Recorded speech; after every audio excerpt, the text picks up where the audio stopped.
En la clase de hoy vamos a trabajar con biomoléculas. Ustedes ya estuvieron leyendo la lectura de proteínas y yo les voy a hacer como un resumen para que lo tengan más incorporados los conceptos. ¿Tá? Entonces tenemos las biomoléculas, como dice la palabra, son moléculas, ¿sí?, que vamos a encontrar conformando a los seres vivos. Son característicos porque se encuentran en los seres vivos. No quiere decir que solamente se encuentran en seres vivos. ¿Tá? Por eso se llama biomoléculas. Ya habíamos hablado en las primeras clases que las moléculas estaban formadas, ¿sí?, por conjuntos de átomos. O sea, los átomos se enlazan, se unen formando moléculas. Bien. Lo que tienen que saber es que existen dos tipos de moléculas. Vamos a tener las moléculas inorgánicas y las moléculas orgánicas. ¿Tá? Las moléculas inorgánicas son moléculas que generalmente se diferencian de las moléculas orgánicas porque no presentan carbono e hidrógenos unidos, estableciendo las mismas uniones, o no tienen la misma característica que las orgánicas, que son siempre, en la mayoría de las orgánicas vamos a encontrar el carbono, el oxígeno, el hidrógeno. ¿Tá? Entonces, ¿qué es lo que tienen que saber? Es que tenemos dos tipos de biomoléculas, inorgánicas y orgánicas. Las moléculas inorgánicas, los ejemplos más comunes y más trabajados son el agua y las sales, como el cloruro de sodio, o algunos ácidos, como el ácido clorhídrico. ¿Tá? Bien, obviamente esto nosotros lo vamos a trabajar a nivel biológico. Ustedes más adelante, en quinto, lo van a trabajar a nivel más químico. Nosotros no vamos a trabajar en profundidad a nivel químico porque no es el programa, no lo requiere. ¿Tá? Ustedes lo que tienen que saber es eso. Después, las moléculas orgánicas, como ya les dije, tienen la característica que todas están formadas por... en todas encontramos presencia de carbono, hidrógeno, oxígeno, oxígeno, y en algunas vamos a encontrar fósforo, nitrógeno también vamos a encontrar, ¿tá? Entonces, pero lo que se conoce como el famoso CHOMS, ¿tá? Si ustedes se fijan, la palabra CHOMS se forma con las iniciales de carbono, hidrógeno, oxígeno, fósforo y azufre. Y nitrógeno también. Bien.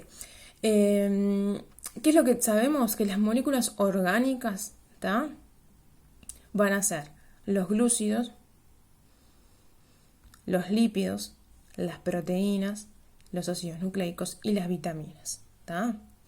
Esos son las moléculas orgánicas. Tenemos entonces moléculas inorgánicas, agua y sales, minerales y sales.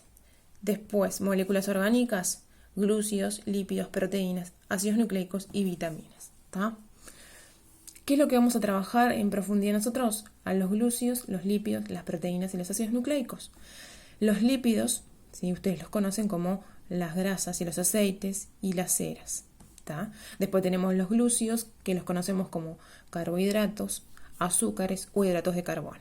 Los ácidos nucleicos son aquellos que están presentes en las estructuras de los núcleos, generalmente, ojo, en los núcleos, o sea, están conformando los ácidos, el ADN y el ARN. ¿Tá? Y las proteínas, bueno, como ya conocen, las proteínas siempre están presentes en la mayoría de las estructuras que nosotros, como por ejemplo, conocemos en la alimentación, ¿no? Bien, ahora vamos a trabajar con proteínas, que es lo que vamos a desarrollar. Bueno, ya habíamos dicho, las proteínas, ¿qué son? Bueno, las proteínas son moléculas orgánicas, ¿tá? Ahora, ¿cómo están compuestas? Están compuestas, acá yo les puse, por carbono, hidrógeno, oxígeno y nitrógeno. ¿Tá? Y acá abajo les puse entre paréntesis porque hay algunas proteínas, ¿sí?, que presentan azufre, hierro o zinc. Bien. Perfecto. Entonces, ¿qué es lo que vamos a trabajar? En principio, las funciones. ¿Qué funciones tienen las proteínas? Bueno, perdón. Las proteínas, ¿sí? Una de las funciones es estructural. ¿Qué quiere decir? Que están formando estructuras. Acá en general les puse que están formando estructuras de tejidos y órganos, pero también están formando estructuras a nivel celular, como por ejemplo la membrana celular. ¿Tá? Un ejemplo. En este caso lo que tenemos son estructuras a nivel de órgano y tejido. ¿Se acuerdan cuando trabajamos? Niveles de organización para que se ubiquen, ¿sí? De qué niveles estamos hablando. ¿Tá? Ahí les puse, por ejemplo, el colágeno, que está presente, ¿sí? en los tejidos conjuntivos, ¿sí? Como por ejemplo la piel y los huesos. ¿Tá? Después tenemos la elastina, que también está presente en la piel. Bueno, el colágeno es un elemento muy nombrado muchas veces en la televisión. Bueno, entonces cuando ustedes escuchen la palabra colágeno se van a dar cuenta que el colágeno es una proteína. Están hablando de una proteína. ¿Tá? Después tenemos la elastina y después tenemos la queratina. Bien. Otra función es el transporte. ¿Tá?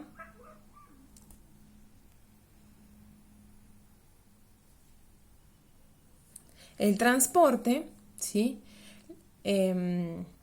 Las proteínas tienen como función transportar sustancias.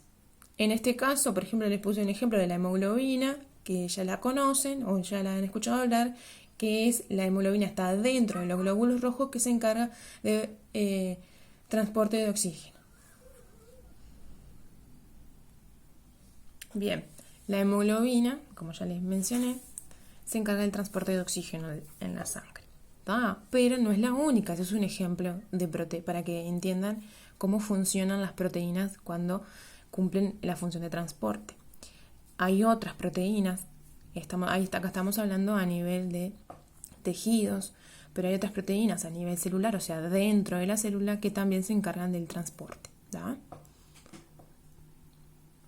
Movimiento. Por ejemplo, permiten las contracciones musculares. ¿Tá?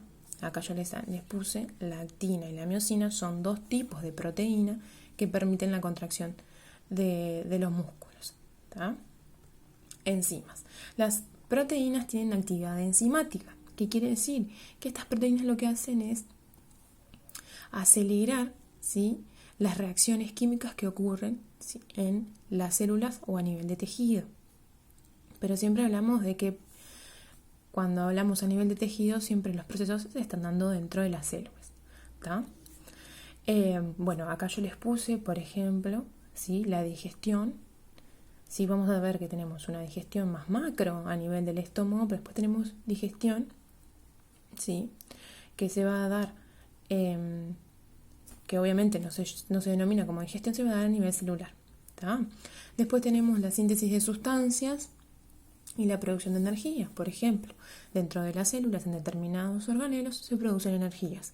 Esa producción de energías se da mediante reacciones catalíticas, ¿sí?, que son también en donde participan las enzimas, que son las enzimas proteínas, que lo que hacen es generar el aumento, ¿sí?, y la aceleración de esas reacciones. También pueden funcionar como receptores. ¿Qué quiere decir? Bueno, que ellos van a estar en determinadas estructuras celulares esperando a recibir determinadas señales. Esas señales dependen, ¿sí?, de lo que fuera. En este caso tenemos de ejemplos hormonas y neurotransmisores. Por ejemplo, los neurotransmisores van a ser liberados de una neurona a otra neurona y van a ser recibidos por proteínas que su función en ese caso va a ser de receptores. Ellas van a recibir esa información. Bien, eso en principio de las funciones. ¿Tá? Así que repasamos. Las proteínas tienen función de estructurales, de transporte, de movimiento, funciones enzimáticas y funciones receptoras.